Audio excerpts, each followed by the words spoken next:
She said I'd never amount to anything. Walked out on me and our kids for a venture capitalist with a mansion. 7 years later, she's standing in my office, broke and desperate, begging for a job. I smiled and said words that changed everything. You already did. My name is Derek Lawson. I'm 43 years old, and 7 years ago my wife destroyed our family for what she called a real future. Back then, I was a hospital IT director in Sacramento, pulling decent money, but dreaming bigger. I'd spent 2 years building an AI application for managing chronic diseases, working nights in our garage, something that could actually help people. Bethany used to say she believed in it. Turned out she believed in Randall Pierce more. The day she asked for divorce, we sat in our kitchen. Owen was 7, playing with cars in the living room. Sophie was 11, doing homework upstairs. Bethany had that professional look, like she was about to fire an employee. I need to focus on my career, Derek, she said, fingers wrapped around a coffee mug she wasn't drinking. I can't do this anymore. We're in different places. 14 years of marriage, and this was how it ended. Different places? I said, Beth, we have 2 kids. A home. What are you talking about? She set the mug down with a click. I've met someone. Randall's a partner at a venture capital firm. He understands my ambitions. He sees potential in me that you never did.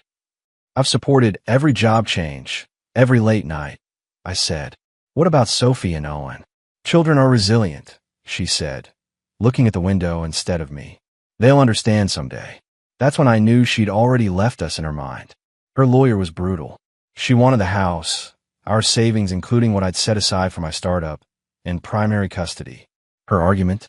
I was too focused on unrealistic ventures to be stable. The judge split it down the middle. She got the house and 70% of our savings.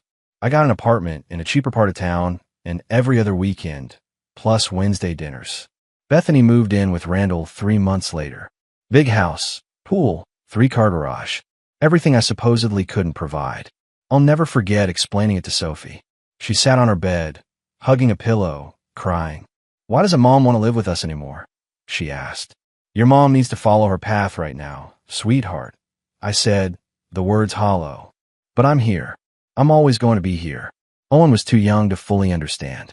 He just knew Mom lived somewhere else now with a man who wasn't his father. A man who smiled at Bethany's work events, but barely looked at my kids. That first night alone in my new apartment, I sat on a folding chair in an empty living room. No furniture, no pictures, just me, a sleeping bag, and a laptop with 7 years of work on it. Work Bethany called unrealistic. I opened the laptop and looked at the code, the patient management algorithms. It wasn't much, but unlike my marriage, it was something I could still save. If Bethany needed to focus on her career, then I'd focus on mine. Not for revenge, not for spite, but because she'd taken almost everything else, and I'd be damned if I let her take my dream too. The apartment was a joke. 800 square feet in a neighborhood where car alarms were the primary sound at night. The walls were thin enough that I could hear my neighbor's TV through the drywall. But it was what I could afford after Bethany's lawyer finished carving up our assets. I furnished it with whatever I could find cheap. A mattress on the floor, a folding table that served as both desk and dining room, 2 plastic chairs from a discount store. Sophie cried the first time she saw it. This is where we're staying? She asked, looking around the bare living room. It's temporary, sweetheart.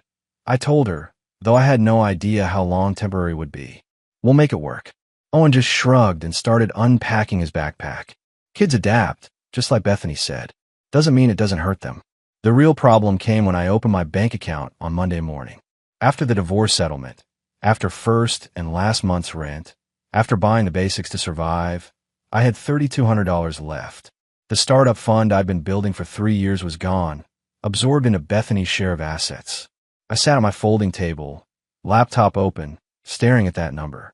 $3,200 to build a medical AI platform that could compete with companies backed by millions. It was insane. My phone rang. Work. My boss at the hospital, asking if I could come in early to handle a server migration. Sure, I said. I'll be there in 30. That's how it started. Working my regular job 45 hours a week, then coming home to code until 2 in the morning. Weekends I had the kids. I'd work while they did homework or watch TV. Weekends I didn't. I put in 16-hour days. 3 months in, I got my first reality check. I was presenting my app concept to a potential angel investor, a guy I'd met through a hospital connection. His office was downtown, all glass and steel.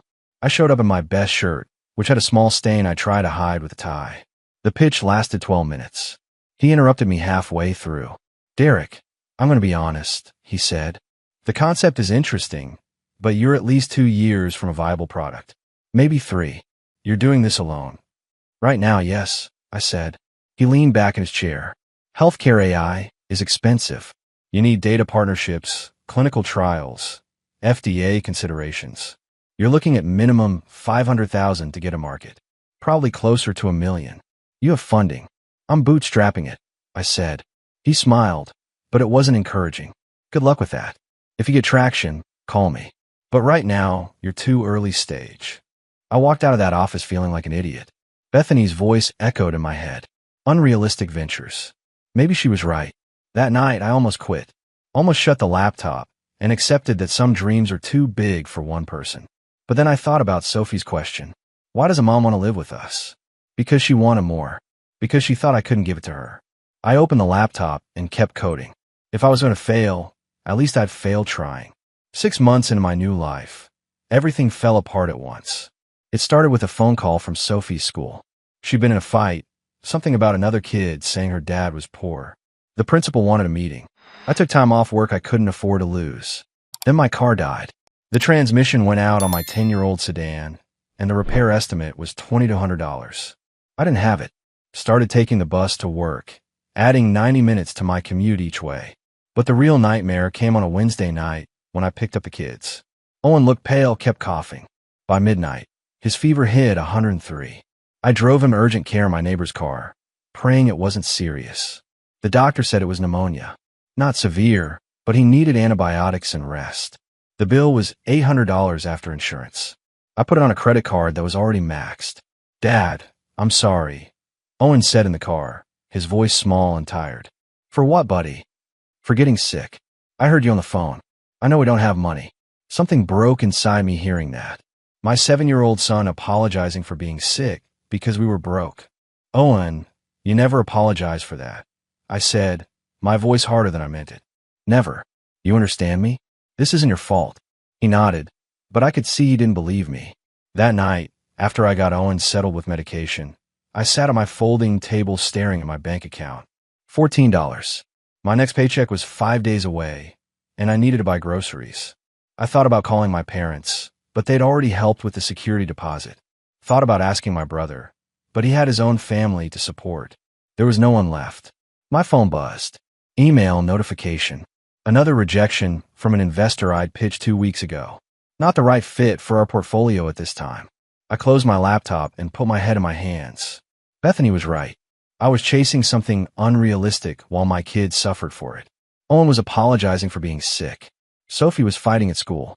And I was sitting here with $14 pretending I could build a medical AI company. Then my phone rang. Unknown number.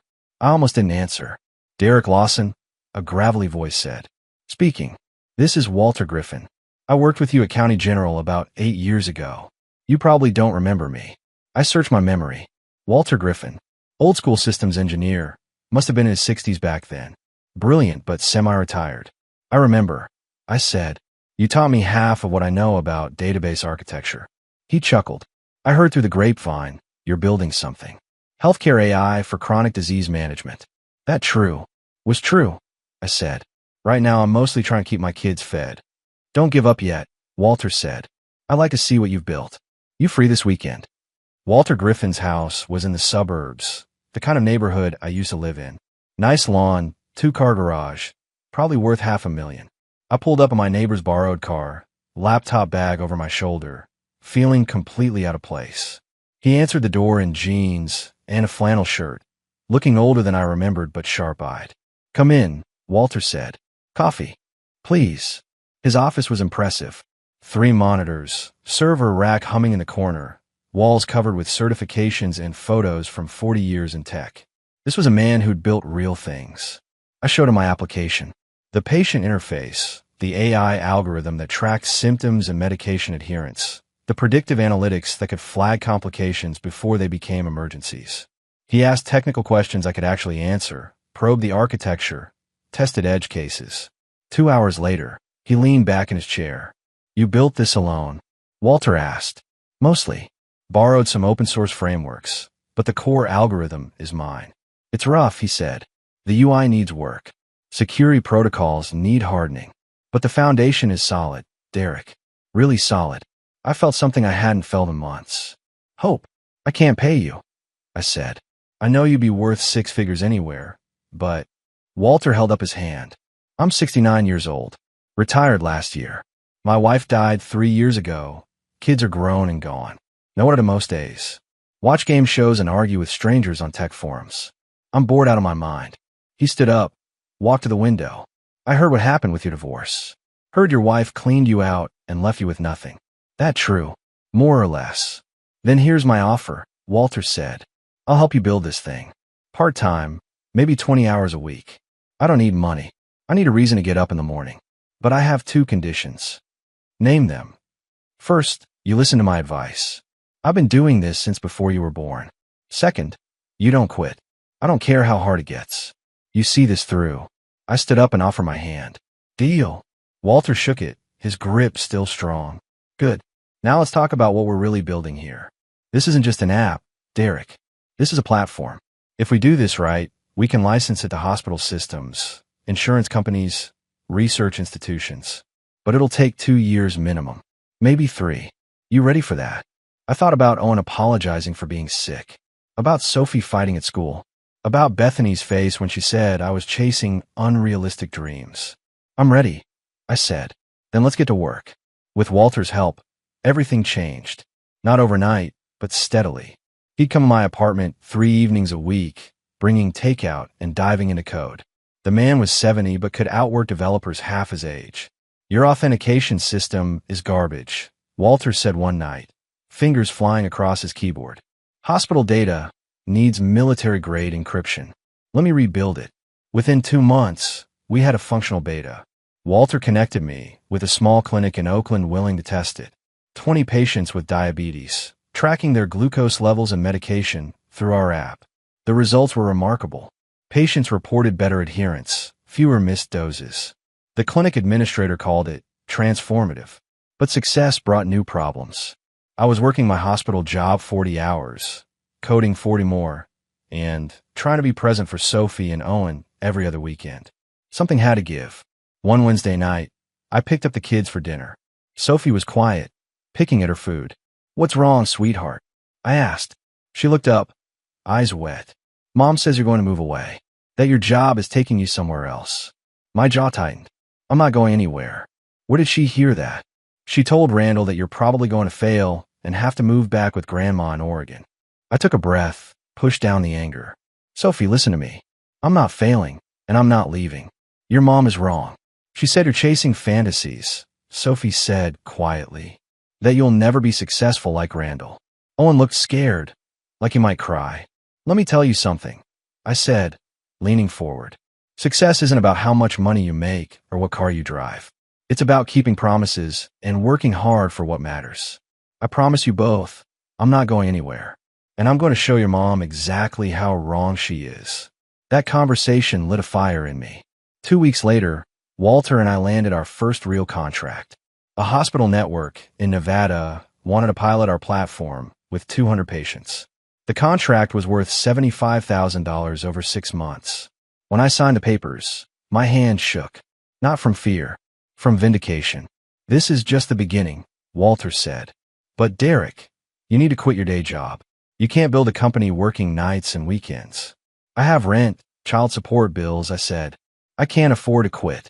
"You can't afford not to," he replied. "This contract is enough to live on for 6 months. Barely, but enough. Take the leap, or stay small forever." He was right. I gave notice at the hospital the next day. My boss thought I was insane. Maybe I was. But for the first time since Bethany left, I felt like I was moving forward instead of just surviving. Sophie asked me that weekend if I was scared about quitting my job. Terrified, I told her honestly. But sometimes you have to be brave, even when you're scared. She hugged me tight. "I think you're brave, Dad."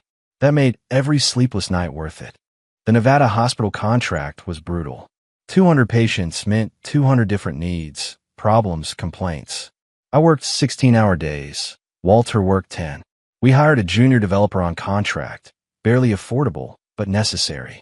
For months in, we had our first crisis. The app crashed during a critical data sync, wiping out 3 days of patient entries. The hospital administrator called me at midnight, furious. "This is unacceptable, Derek," she said. "We trusted you with patient data. If this happens again, we're done." Walter and I pulled 2 all-nighters, rebuilt the sync system, added redundancies. It never crashed again, but the stress was destroying me. I lost 15 pounds I didn't have to lose. Dark circles under my eyes became permanent. Sophie noticed. "Dad, you look sick," she said during our Wednesday dinner. "Just tired, sweetheart." "I'm okay." I wasn't okay, but I couldn't stop now. Then something unexpected happened. A medical conference in San Francisco invited me to present our platform. Small audience, maybe 60 people, but they were decision makers from hospital systems across the West Coast. I stood on that stage in a suit I bought at a thrift store, showed our results, explained how our AI reduced hospital readmissions by 18% in the Nevada trial. After my presentation, 3 people approached with business cards. Real interest, real opportunities. One was from a hospital CEO in Portland who wanted to discuss a much larger contract. On the flight home, I looked at those business cards and realized something. I was actually doing it, building something real, something that mattered. The Nevada contract ended successfully. The hospital administrator called it the most effective patient management tool we've implemented in 10 years. They signed an extension worth $120,000. Walter and I celebrated with cheap whiskey in my apartment. "You did it," he said, raising his glass. "You took a dream and made it real." "We did it," I corrected. But the best moment came 2 weeks later. Sophie's school was having career day. She asked if I could come talk about my job. I showed up in jeans and a button-down, no fancy suit, no corporate polish. I told her class about building software that helps sick people stay healthy, about working hard when things get difficult, about not giving up on dreams, even when people tell you they're impossible. After class, Sophie's teacher pulled me aside. "Your daughter talks about you constantly," she said. "She tells everyone her dad is changing healthcare. I just wanted you to know how proud she is." I drove home that day with tears in my eyes. Not from sadness, from knowing that whatever else happened, my kids saw me fighting. They saw me refuse to quit, and that mattered more than any contract ever could. 7 years after Bethany walked out, my company had 15 hospital contracts across 6 states. We'd raised our first real funding round, $800,000 from a healthcare venture firm. I'd moved into an actual office, hired a team of 8 developers, and finally bought a house where Sophie and Owen had their own rooms. The irony wasn't lost on me. I was living the dream Bethany said was unrealistic. Then one Tuesday morning, my receptionist buzzed my office. "Derek, there's a woman here to see you. She says her name is Bethany Lawson. Should I send her away?" My stomach dropped. "No, send her in." She walked through my door looking smaller than I remembered. Older, tired. The confidence she'd worn like armor 7 years ago was gone, replaced by something desperate. "Derek," Bethany said, her voice uncertain. "Thank you for seeing me." I gestured to the chair across from my desk. Didn't stand. Didn't smile. "What do you want, Beth?" She sat down, hands clasped in her lap. "I heard about your success. The company, the funding. I wanted to say congratulations. You could have sent an email. I wanted to see you in person," she said. "To talk about everything that happened. To apologize." I leaned back in my chair, studying her. "Where's Randall?" Her face tightened. "We're not together anymore. Haven't been for 2 years." "What happened?" "He was running a Ponzi scheme," Bethany said quietly. "Investment fraud. The FBI arrested him 18 months ago. He's serving 8 years in federal prison. Everything he had was seized, including the house, including money he'd put in my name. I have debts, Derek. Almost $200,000 in legal fees and restitution. I should have felt satisfaction. Instead, I felt nothing. "I'm sorry that happened to you," I said, "but I'm not sure why you're here." Bethany looked up, and I saw tears in her eyes. "I made a mistake. Leaving you, leaving our family. I thought Randall offered more, but he was a fraud. You were real. You were always real. 7 years too late for that conversation." "I know," she said, But I'm broke and desperate, Derek. I've been job hunting for months. My reputation is destroyed because of Randall. No one will hire me. I saw that you're hiring for a strategic operations role. I thought maybe. Maybe what? I interrupted. Maybe I give you a job? She nodded, hope flickering in her eyes. I know I don't deserve it, but I'm good at what I do. I can help your company. And I need this, Derek. I'm 2 months behind on rent. I can't even afford to buy Sophie and Owen decent Christmas presents. I stood up, walked to the window. Below, the parking lot held my Tesla and 15 other cars belonging to my employees. People who'd believe in this dream when Bethany called it unrealistic. You remember what you said 7 years ago? I asked, not turning around. You said you needed to focus on your career, so I focused on mine. 7 years later, you show up broke and desperate. Can I get a job? I turned to face her, smiled without warmth. You already did. Her face showed confusion. What? You've been on my hiring list for 6 months, Beth. I knew you'd come eventually. The job is yours. Entry-level operations. $35,000 a year. You start Monday. Bethany's first day. I had her desk placed in the main bullpen. No office, no privacy. Right where everyone could see her. She sat between 2 junior developers, both younger than her, both earning more. Her first assignment was data entry. Updating client contact information, organizing files, scheduling meetings. Work an intern could do. She did it without complaint, at least at first. Walter pulled me aside after her first week. You're playing a dangerous game, he said. I'm giving her a job. That's what she asked for. You're humiliating her, Walter said. I understand the anger, Derek. But this feels like revenge. It's not revenge, I said. It's consequences. She destroyed our family for ambition. Now she gets to see what real ambition built while she starts from the bottom. But Walter's word stayed with me. Was I being cruel? Or was I just holding her accountable? 3 weeks in, Bethany requested a meeting. She came to my office after hours, when most staff had left. Derek, I need to talk about my role, she said, sitting across from me. Problem with the work? The work is fine. It's just, I have 15 years of marketing and strategy experience. I thought maybe I could contribute more than data entry. You will, I said, when you've proven yourself. Everyone here started somewhere, Beth. Some of us started with nothing. Her jaw tightened, but she nodded. Fair enough. The real test came a month later. I was presenting to a major hospital network, pitching a $1 million contract. My biggest deal yet. The presentation was in Sacramento, and I needed someone to coordinate logistics, prepare materials, handle the details. I assigned it to Bethany. She worked 70 hours that week, printed materials, booked conference rooms, arranged catering. The presentation went flawlessly. We won the contract. Afterward, the hospital CEO mentioned how impressed he was with our organization. Your operations coordinator really had everything dialed in, he said. I found Bethany in the office that evening, packing up. You did good work, I said. She looked up surprised. Thank you. I mean it. That contract wouldn't have happened without your coordination. For a moment, she looked like she might cry. Derek, can I ask you something? Why did you hire me? Really? I considered lying, but decided on truth. Because our kids needed to see that I'm not cruel. That even after everything, I could show you grace. But also because you needed to understand what you walked away from. Not the money, not the success, the work, the sacrifice, the years of building something real while you chase status.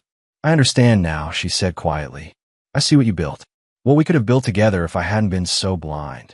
Yeah, I said. You do. I left her there, alone in the office, sitting with that realization. Not out of cruelty, but because some lessons you have to learn in silence, with no one to blame but yourself. Sophie asked me that weekend why her mom was working for me. We were at the park, Owen playing on the swings. Because she needed help and I could provide it, I told her. Are you guys getting back together? Sophie asked, a mix of hope and fear in her voice.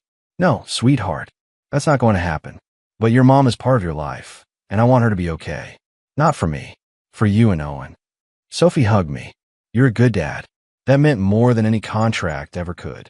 For months after Bethany started working for me, I got a call from Sophie's school. She'd been absent 3 days that week.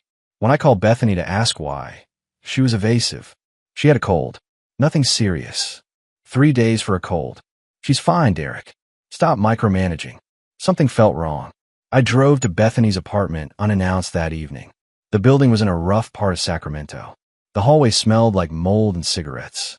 When Bethany opened the door, I saw inside. Nearly empty. A couch, a small TV, barely any furniture. "Where's Sophie?" I asked. "At a friend's house." "Don't lie to me. Where is she?" Bethany's face collapsed. "She's in her room." "Derek, I'm doing my best. The salary you're paying me barely covers rent and food. I can't afford anything extra." I pushed past her into the apartment. Found Sophie in a tiny bedroom, lying on a mattress on the floor. No bed frame. Homework scattered around her. She looked up, saw me, and started crying. "Dad, I didn't want you to know." I knelt beside her. "Know what, sweetheart? That mom can't afford anything. That we don't have food sometimes. That I'm embarrassed to have friends over." My chest tightened with rage. I stood up, walked back to the living room where Bethany stood with her arms wrapped around herself. "You've been neglecting them," I said, my voice low and controlled. "I haven't," Bethany protested. "I'm trying, Derek. But $35,000 a year isn't enough for 2 kids. You know that. Then you should have thought about that before you threw away our family for a con man. I'm taking Sophie home tonight. Tomorrow, we're going to court to modify the custody arrangement." "You can't do that," Bethany said. "Watch me." I called my lawyer that night. Within a week, we filed an emergency custody motion. The evidence was overwhelming. Bethany's financial instability, Sophie's missed school days, Owen's statement to a court-appointed counselor that he was always hungry at Mom's house. The hearing was brutal. Bethany's lawyer tried to argue that I was using my wealth to manipulate the system. My lawyer presented bank statements showing Bethany had spent money on clothes and restaurants instead of groceries for the kids. Presented photos of her apartment. Presented testimony from Sophie's teacher about her declining attendance. The judge took 15 minutes to decide. Primary custody is awarded to the father, Derek Lawson. Mother will have supervised visitation every other Sunday until she can demonstrate stable housing and financial responsibility. Bethany broke down, crying in the courtroom. Part of me felt sorry for her, but a larger part felt justice finally being served. That night, Sophie and Owen moved into my house permanently. Sophie hugged me, so tight I could barely breathe. "We get to stay with you forever?" she asked. "Forever," I said. "I'm never letting you go again." Owen was quieter, but at dinner he said something that broke my heart. "Dad, does this mean we'll have food every day?" "Every single day, buddy. I promise." Walter stopped by later that week, brought pizza for the kids. "You did the right thing," he said. "Those kids needed stability." "I should have fought for custody years ago," I said. "You weren't in a position to win years ago. You are now. That's what matters." A year later, everything had changed. My company secured a major partnership with a national healthcare network, a 3-year contract worth $12 million. We expanded to 30 employees, opened a second office in Seattle. I was being interviewed by tech magazines, speaking at conferences, living a life I'd barely imagined 7 years ago. Sophie was thriving. Straight A's, made the volleyball team, had friends over constantly. Owen joined a robotics club at school and talked endlessly about becoming an engineer.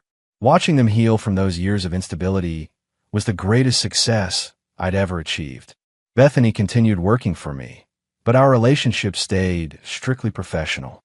She'd moved to a better apartment, was paying down her debts slowly. She saw the kids every other Sunday at a park, supervised visits that gradually became less awkward. One afternoon, she asked to meet me after work. We sat in my office, the same place she'd come begging for a job a year earlier. "I'm giving my notice," Bethany said. "Why?" "I got an offer from a marketing firm in Portland. Better salary, fresh start. And Derek, I think it's better for everyone if I'm not here. Working for you, seeing what you built without me, it's a daily reminder of my failures." "What about Sophie and Owen?" "I'll visit once a month. Video calls in between. They're better off with you as their primary parent. We both know that." I nodded slowly. "If that's what you want." "It's not about what I want anymore," she said. "It's about what's right. You were always the better parent, the better person. I'm sorry it took me 7 years and losing everything to see that. I hope Portland works out for you." I said, and meant it. She left 2 weeks later. The kids were sad but understood. They had stability now, something they'd lacked for years. Walter retired from active development but stayed on as an advisor. We celebrated at a steakhouse, Just him and me. You did it, Walter said, raising his glass. Built something from nothing. Proved everyone wrong. We did it, I corrected. I wouldn't be here without you. Maybe, he said. But you had the fire, Derek. I just helped you aim it. 3 years after that, Sophie graduated high school, valedictorian of her class. In her speech, she talked about resilience, about watching her father refuse to quit when everything fell apart. My dad taught me that success isn't about never falling down, Sophie said to the crowd. It's about getting back up every single time. About working harder when people say you can't. About building something real, even when everyone tells you it's impossible. I sat in that audience with Owen beside me, now 14 and already taller than me, tears streaming down my face. After the ceremony, Sophie found me in the crowd. Did I embarrass you? She asked. You made me prouder than I've ever been, I said. That night, sitting on my back porch, I thought about that day in the cafe 7 years ago, when Bethany said she needed to focus on her career. When I'd walked away feeling like I'd lost everything. I'd lost a marriage that was already broken. But I'd found something better. Purpose. Dignity. The knowledge that I'd built something that mattered. Not for revenge, but because it was in me all along. Sometimes the best revenge is no revenge at all. It's just becoming the person you were meant to be and letting that speak for itself.